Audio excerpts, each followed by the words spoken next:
আসসালামু আলাইকুম প্রিয় দর্শক, অন্য মঞ্চে আলাপচারিতায় আপনাদের সকলকে আমন্ত্রণ জানাচ্ছি। হরমুজ প্রণালীতে আমেরিকাকে এবার সরাসরি হুমকি দিয়ে বসলো চীন।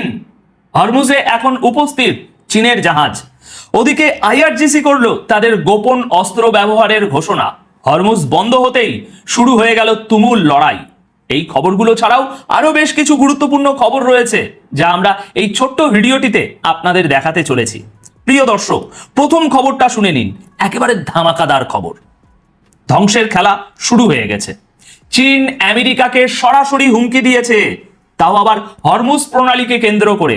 সহজ কথায় বলতে গেলে ইরানের বন্দরগুলোতে ট্রাম্পের যে অবরোধ নীতি, সেটাকে সরাসরি চ্যালেঞ্জ ছুড়ে দিয়ে চীন বলে দিয়েছে, আমাদের জাহাজে হাত দেওয়ার সাহস যেন কেউ না করে, নইলে পরিস্থিতি খারাপ হতে একটুও সময় লাগবে না।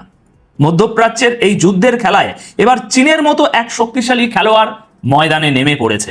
আর আজ 14ই এপ্রিলের তারিখ হতেই এই খেলা এখন আরো ভয়ঙ্কর রূপ নিতে চলেছে। দর্শক, চীনের তরফ থেকে নেওয়া এই কড়া মনোভাবের বিস্তারিত খবরটা এখন একটু খুব মনোযোগ দিয়ে শুনবেন। চীনের প্রতিরক্ষা মন্ত্রী অ্যাডমিরাল ডং জুন খবর অনুযায়ী ট্রাম্প প্রশাসন আর মার্কিন নৌবাহিনীকে সরাসরি বার্তা দিয়ে বলেছেন যে তোমাদের অবরোধ থাকা সত্ত্বেও আমাদের জাহাজ হরমুজ প্রণালীর জলসীমায় লাগাতার যাতায়াত করছে। চীন আরো বলেছে, ইরানের সাথে আমাদের বাণিজ্য এবং জ্বালানি চুক্তি রয়েছে, সেগুলোকে আমরা সম্মান করি এবং আমরা সেই চুক্তিতে অটুট থাকব। চীন স্পষ্ট ভাষায় বলে দিয়েছে, তারা আশা করে অন্য কোনো দেশ, এখানে আমেরিকার নাম সরাসরি নেওয়া হয়নি, অন্য কোনো দেশ যেন তাদের ব্যাপারে নাক না গলায়। চীন বুক ঠুকে বলেছে, হরমুজ প্রণালীর নিয়ন্ত্রণ ইরানের হাতে, আর ইরান আমাদের জন্য এই রাস্তা খুলে রেখেছে। খবর অনুযায়ী একদিকে মার্কিন নৌবাহিনী গতকাল 13ই এপ্রিল রাত থেকে হরমুজ পুরোপুরি অবরোধ করে রেখেছে, বন্ধ করে দিয়েছে। অন্যদিকে চীন একটি ব্যাকডোর ডিল ফাঁস করেছে। জেফিটের রিপোর্ট এমনটাই বলছে। এই চুক্তি অনুযায়ী ইরান এখন দুনিয়ার সবচেয়ে গুরুত্বপূর্ণ এই জলপথটিকে শুধুমাত্র তাদের বন্ধু দেশ যেমন চীন, রাশিয়া, ভারত, পাকিস্তান আর তুরস্কের জন্য খুলে রাখছে। অন্যদিকে আমেরিকা এবং ইসরায়েলের সাথে যুক্ত জাহাজের জন্য এই রাস্তা পুরোপুরি বন্ধ করে দেওয়া হয়েছে। এমনকি এদের সাথে সম্পর্কযুক্ত বন্ধু দেশগুলোর জাহাজও এখান দিয়ে যেতে পারবে না। এই নতুন উত্তেজনার পর তেলের দাম এখন হু করে বেড়ে গেছে। আর চীন ওয়ার্নিং দিয়েছে যে যদি তাদের জ্বালানি নিরাপত্তায় কোনো আঁচ আসে, তাহলে এর পরিণতি খুব খারাপ হবে। দর্শক, এই সব কিছুই ঘটেছে 13 আর 14ই এপ্রিলের মাঝামাঝি রাতে। অবস্থা এখন এমন যে একদিকে আমেরিকার পূর্ণ অবরোধ, আর অন্যদিকে চীন জেদ ধরে বসেছে যে তারা ওই অবরোধের ভিতরেই তাদের জাহাজ পাঠাবে।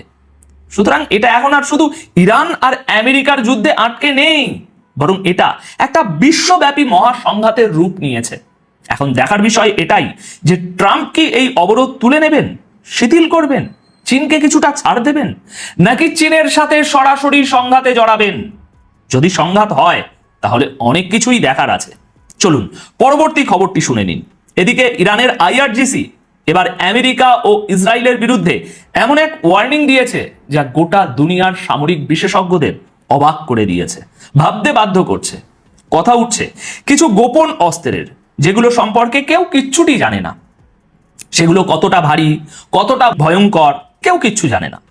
আইআরজিসির মুখপাত্র আজ পরিষ্কার ভাষায় বলেছেন, যদি আবার যুদ্ধ শুরু হয় তবে আমরা এমন কিছু অস্ত্র এবং শক্তি দুনিয়ার সামনে আনবো যার কোনো ধারণাই শত্রুদের নেই। এই বয়ানের পর রীতিমতো শোরগোল পড়ে গেছে, কারণ ইরান ইঙ্গিত দিয়েছে যে তাদের কাছে এমন কিছু নতুন এবং অত্যাধুনিক অস্ত্র রয়েছে যা এতকাল দুনিয়ার নজর থেকে লুকিয়ে রাখা হয়েছিল। ইরানের মিডিয়াতেই 13ই এপ্রিল গভীর রাতে এই রিপোর্ট সামনে আসে। ইরানি সেনার দাবি হলো এই অস্ত্র এবং যুদ্ধ কৌশল এমন পর্যায়ের যার কোনো পাল্টা জবাব আপাতত শত্রুদের কাছে নেই, আর এগুলো ব্যবহার করলে যুদ্ধের পুরো দৃশ্যপটই বদলে যেতে পারে। অর্থাৎ এই অস্ত্রগুলোকে থামানো যাবে না, আর এর ফলে যে ধ্বংসলীলা চলবে তাতে যুদ্ধের রূপটাই পাল্টে যাবে। তাহলে ব্যাপারটা কি ভাই? দর্শক, এই বয়ানের টাইমিংটা একটু খেয়াল করুন। এই কথাগুলো এমন এক সময়ে বলা হলো যখন হরমুজে আমেরিকার অবরোধ আর চীনের হুমকির কারণে সাগরের বুকে বারুদের গন্ধ এখন বেশ ভারী হয়ে গেছে। আমার মনে হয় ইরান হয়তো তাদের গোপন মিসাইল বা সুপারসনিক ড্রোনের কথা বলছে। হ্যাঁ, সুপারসনিক ড্রোন, যা চোখের পলকে সাগরের বুকে যে কোনো বড় যুদ্ধ জাহাজকে ডুবিয়ে দেওয়ার ক্ষমতা রাখে। আর এদের আটকানো মোটেই সহজ নয়। এত স্পিড কে আটকাতে পারবে? এখন পুরো মিডল ইস্ট এমন এক জায়গায় দাঁড়িয়ে আছে যেখানে ইরানের মাত্র একটা নতুন অস্ত্র গোটা দুনিয়ার ম্যাপ আর যুদ্ধের ধরন বদলে দিতে পারে। এখন সবার নজর সেদিকেই যে ইরান কি সত্যি তাদের এই লুকিয়ে রাখা শক্তি বা গোপন অস্ত্রগুলো ব্যবহার করতে চলেছে। দেখা যাক কি হয়। এদিকে দর্শক, আরেকটি খবর হলো, সাগরে যে বড় বড় জাহাজগুলোতে তেল বোঝাই হয় সেগুলোকে ট্র্যাকিং করা বা জিপিএস এর মাধ্যমে নজর রাখার কাজ করা সংস্থা tankerstrackers.com এর একটি টুইট বলছে, সবাই আমাদের কাছে হরমুজ প্রণালীর ব্যাপারে জানতে চেয়েছে, কিন্তু আমরা ওই তেলের ট্যাঙ্কারগুলোর উপর থেকে কিছুতেই চোখ সরাতে পারছি না, যেগুলোতে এখনো ইরানের বন্দরগুলোতে তেল লোড করা হচ্ছে। সুতরাং এই তথ্য থেকে যেটা স্পষ্ট হচ্ছে যে ডোনাল্ড ট্রাম্প যতই অবরোধের কথা বলুন না কেন, যতই অর্ডার পাস করুন না কেন, বাস্তবটা হলো ইরানের যে বন্দরগুলো থেকে তেল লোড হতো সেখানে এখনো তেলের ট্যাঙ্কারগুলোতে তেল ভরা হচ্ছে এবং কোনো বাধা ছাড়াই সেই জাহাজগুলো টার্মিনাল থেকে বেরিয়ে নিজেদের গন্তব্যের দিকে এগিয়ে যাচ্ছে। এর মানে হলো ডোনাল্ড ট্রাম্প শুধু ফাঁকা আওয়াজ দিচ্ছেন। যদি ট্যাঙ্কার ট্র্যাকার্সের এই কথা সত্য হয় তবে এটা মানতেই হবে। যারা তেলের ট্যাঙ্কারগুলোকে ট্র্যাক করে তারা যখন বলছে যে ভাই জাহাজ তো যাচ্ছে, আমরা নিজের চোখে দেখছি, তার মানে ইরান ঠিকই কিছু একটা ব্যবস্থা করে ফেলেছে আর আমেরিকা কিচ্ছুই করতে পারেনি। এবার শুনুন ট্রাম্প কি বলছেন। ট্রাম্প কসম খেয়েছেন যে এই অবরোধকে চ্যালেঞ্জ করার জন্য যদি কোনো ইরানি নৌকা বা জাহাজ আসে যারা এই অবরোধ ভাঙার চেষ্টা করবে, আমরা সেই জাহাজকে সোজা সাগরে ডুবিয়ে দেব।